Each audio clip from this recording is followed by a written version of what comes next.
പഠന വൈകല്യം എന്നുള്ള വാക്കിനേക്കാളും ലേണിംഗ് ഡിഫറൻസ് എന്നുള്ള വാക്കൊക്കെ യൂസ് ചെയ്യുന്ന കുറച്ചുകൂടെ നല്ലത്. കാരണം ഈ കുട്ടികൾക്ക് ലേൺ ചെയ്യാൻ പറ്റില്ല എന്നല്ല, അവർക്ക് സ്കൂൾ സിലബസ് ഫോളോ ചെയ്യാൻ ബുദ്ധിമുട്ടാണ്. പക്ഷേ അവരുടെ ബ്രെയിൻ്റെ ഡിഫിക്കൽട്ടിക്ക് അനുസരിച്ച് ഓട്ടൻ ഗില്ലിംഗ്ഹാം അപ്രോച്ച് അല്ലെങ്കിൽ മൾട്ടി സെൻസറി ആയിട്ടുള്ള ഒരുപാട് എവിഡൻസ് ബേസ്ഡ് ആയിട്ടുള്ള സ്ട്രോങ് ആയിട്ടുള്ള അപ്രോച്ചുകളുണ്ട്. അതായത് ഒരു ലോക്ക് തുറക്കണമെങ്കിൽ അതിന് കറക്റ്റ് ആയിട്ടുള്ള കീ കിട്ടണം. നമ്മൾ ഏതെങ്കിലും കീ എടുത്ത് ഓപ്പൺ ചെയ്യാൻ ശ്രമിച്ചാൽ അത് ഓപ്പൺ ആവില്ല. അതേപോലെയാണ് ഈ കുഞ്ഞുങ്ങളുടെ ബ്രെയിൻ്റെ ഡിഫിക്കൽട്ടിക്ക് അനുസരിച്ച് ശരിയായിട്ടുള്ള രീതിയിൽ നമ്മൾ കാര്യങ്ങൾ കൊടുക്കാൻ ശ്രമിക്കണം. കുട്ടി മനഃപൂർവ്വം എഴുതാത്തതല്ല, എഫേർട്ട് ഇടാത്തത് കൊണ്ടല്ല, മടിയല്ല.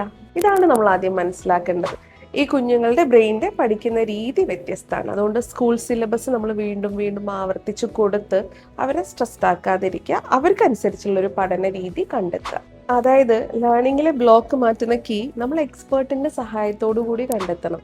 ലേണിംഗ് ഗ്യാപ്പ് ഫില്ല് ചെയ്ത ശേഷം സ്കൂൾ സിലബസുമായിട്ട് നമുക്ക് പതുക്കെ കണക്ട് ചെയ്ത് കൊടുക്കാനേ പറ്റുള്ളൂ.